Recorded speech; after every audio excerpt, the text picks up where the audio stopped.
आज हम इस वीडियो में बात करेंगे कि आपकी प्रेगनेंसी रुकी या नहीं, ये कैसे पता करेंगे। जब आप प्रेगनेंसी प्लान कर रहे होते हैं तो हमेशा आपके मन में ये चलता रहता है कि इस महीने प्रेगनेंसी रुकेगी क्या नहीं रुकेगी, तो वो मुझे कैसे पता लगेगा। क्या क्या ऐसे साइन और सिम्टम के ऊपर से मैं ये समझ पाऊँ कि इस महीने प्रेगनेंसी रुक गई है, कैसे पता करूँ। ये क्वेश्चन हर एक कपल जो प्रेगनेंसी प्लान कर रहे होते हैं उनके दिमाग में रहता है। तो ये वीडियो इस वीडियो में मैं आपको बताऊंगी कि अगर यहाँ पर आपकी प्रेगनेंसी इस महीने रुकी है तो आपके अंदर क्या क्या सिम्टम आ सकते हैं, आप कैसे पता कर सकते हैं कि आपकी प्रेगनेंसी रुकी है या नहीं। तो वीडियो को एंड तक ज़रूर देखिए। अगर वीडियो पसंद आए तो वीडियो को लाइक शेयर एंड चैनल को सब्सक्राइब कीजिए। तो देखो, अगर आप प्रेगनेंसी प्लान कर रहे होते हैं तो आपको क्या करना चाहिए। सबसे पहले तो आपको ओवुलेशन डे जो होता है, यानी जब आपका एग रिलीज़ होने वाला होता है, उस टाइम आपको अच्छे से रिलेशन बनाना चाहिए। अब देखो, आपके ओवुलेशन डे पर रिलेशन जब बनाएंगे तो प्रेगनेंसी के चांसेस बढ़ जाएंगे। उसके तुरंत बाद जब इम्प्लांटेशन होता है, यानी कि आपका बच्चा आपके बच्चेदानी के अंदर चिपकता है, तो उसके लिए 5 से 6 दिन लगते हैं। तो यहाँ पर यानी कि आपको जो ओवुलेशन हुआ है उसके 5 या 6 दिन बाद आपके अंदर सिम्टम स्टार्ट हो सकते हैं। अगर वहाँ पर प्रेगनेंसी रुक जाती है तो हमेशा ये ज़रूरी नहीं होता कि पीरियड मिस होने के बाद ही आपको पता चले। कई बार ऐसे बहुत सारे सिम्टम होते हैं, वो पीरियड मिस होने के पहले भी दिखाई देते हैं।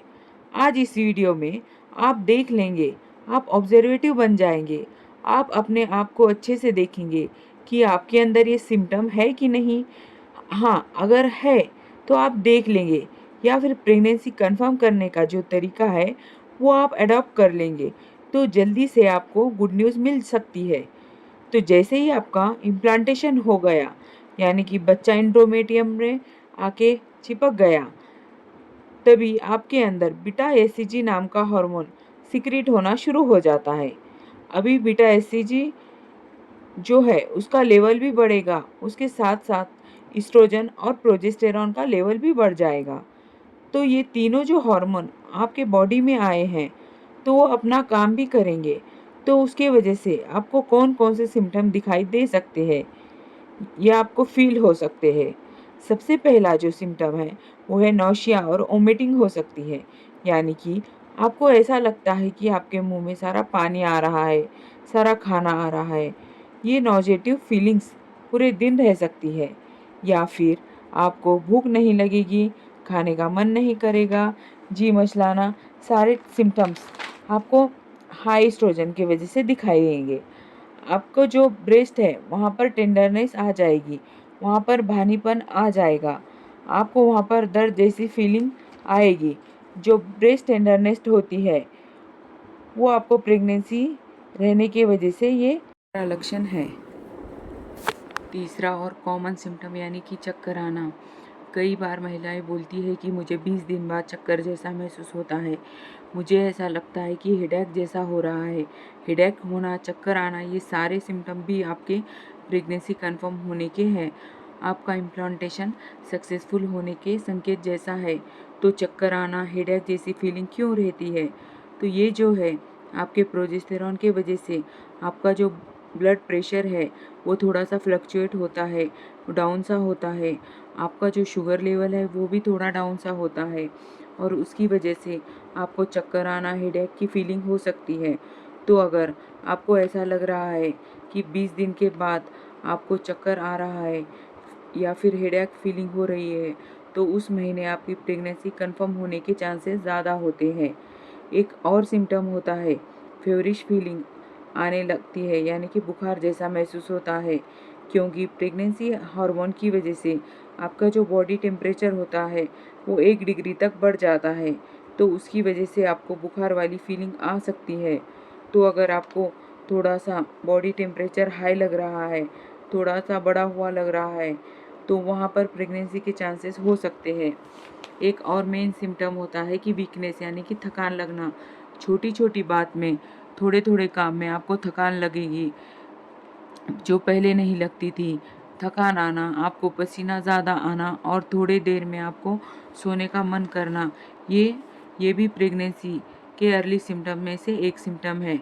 दूसरा सिम्टम होता है कि मोशन में चेंजेस आना, यानी कि आपका जो स्टूल होता है वो स्टूल आपको कभी आता है या कभी 2 दिन तक नहीं आता, तो कॉन्स्टिपेशन वाली फीलिंग स्टार्ट हो सकती है। अगर आपको प्रेगनेंसी रुक जाती है तो देखो, मेन एक सिम्टम होता है वो है पीरियड मिस्ड होना। तो यहाँ पर क्या होता है, जैसे पीरियड मिस्ड होता है, यानी जैसे 10 तारीख थी किसी महिला की, उनकी जैसे 10 तारीख को मिस हो गई, वैसे ही उनको ये टेंशन आता है कि इस महीने प्रेगनेंसी कंसीव हो गई या नहीं। वो यूपीटी करती है, यानी कि यूरिन प्रेगनेंसी टेस्ट, यूपीटी यानी कि। तो यूपीटी टेस्ट जो करती है उस तारीख को करती है, तो वहाँ पर निगेटिव आता है, तो वहाँ उनको टेंशन आता है कि वो निगेटिव क्यों है। तो यूरिन प्रेगनेंसी टेस्ट करने का सही टाइम, सही तरीका क्या है, उस पे भी वीडियो मेरे चैनल पर है, आप उसे जाके देख सकते हैं।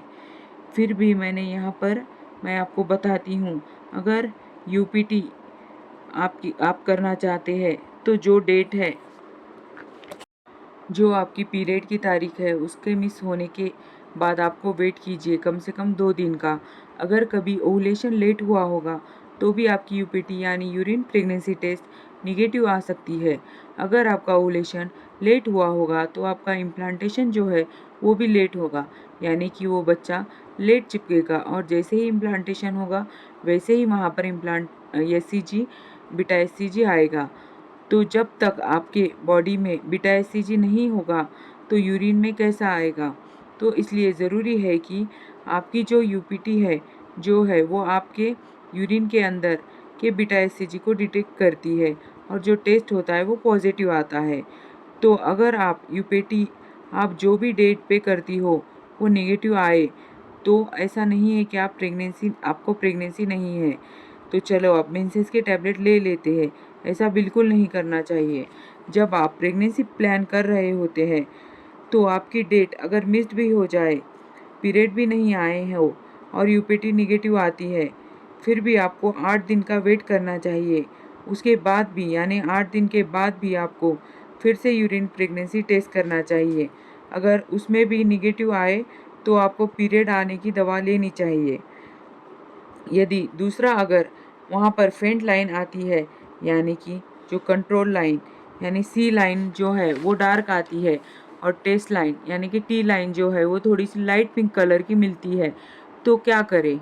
मैंने इस पर भी वीडियो बनाया है, आप मेरे चैनल पर जाके देख सकते हैं। तो ये क्यों होता है, अगर आपका जो बीटा एससीजी है वो कम मात्रा में होगा, वो वहाँ पर फेंट लाइन आएगी, तो उस टाइम भी आपको वेट करना चाहिए। वहाँ पर आप टेस्ट 5-6 दिन बाद रिपीट फिर से कर सकते हैं, वो लाइन आपकी डार्क आ सकती है। अब देखिए, कई बार क्या होता है, जो यूरिन प्रेगनेंसी टेस्ट है किट होता है वो भी इफ़ेक्ट करता है। तो अगर आपको यूरिन प्रेगनेंसी टेस्ट किट में कुछ भी कन्फ्यूजन लगे तो आप बीटा एचसीजी का ब्लड टेस्ट होता है वो भी करवा सकती है। तो ये ब्लड टेस्ट कोई भी लैब में हो जाएगा, उससे आप कंफर्म कर सकते हैं प्रेगनेंसी है या नहीं। और अगर उसमें भी कुछ कन्फ्यूजन होता है तो आप अल्ट्रासाउंड करा के देख सकती है। अल्ट्रासाउंड से पता चलेगा कि जेस्टेशनल सैक है कि नहीं, तो अल्ट्रासाउंड से भी आप पता कर सकते हैं कि प्रेगनेंसी है या नहीं। तो आपको क्या करना है, 20वें दिन बाद ये सिम्टम आपके बॉडी में है या नहीं, ये आपको ऑब्जर्वेशन करना है। और अगर आप बॉडी को अच्छे से ऑब्जर्व करेंगे तो आपको सारे सिम्टम दिखाई देंगे। अगर आपको लगेगा कि हाँ ये सिम्टम है, कई बार क्या होता है कि ये सिम्टम भी होते हैं लेकिन इतने हम ऑब्जर्वेटिव नहीं होते कि इसे देख पाए, कि उसको हम कैच कर पाए कि ये प्रेगनेंसी के सिम्टम है। और अगर इम्प्लांटेशन हो जाए, आपको जो बच्चा है वो बच्चेदानी में चिपक जाता है, उसके बाद भी कुछ चीज़ें ध्यान में रखनी होती है जिससे आपका पीरियड स्टार्ट ना हो जाए और आपका बच्चा मिस ना हो जाए और प्रेगनेंसी आपकी कंफर्म हो जाए।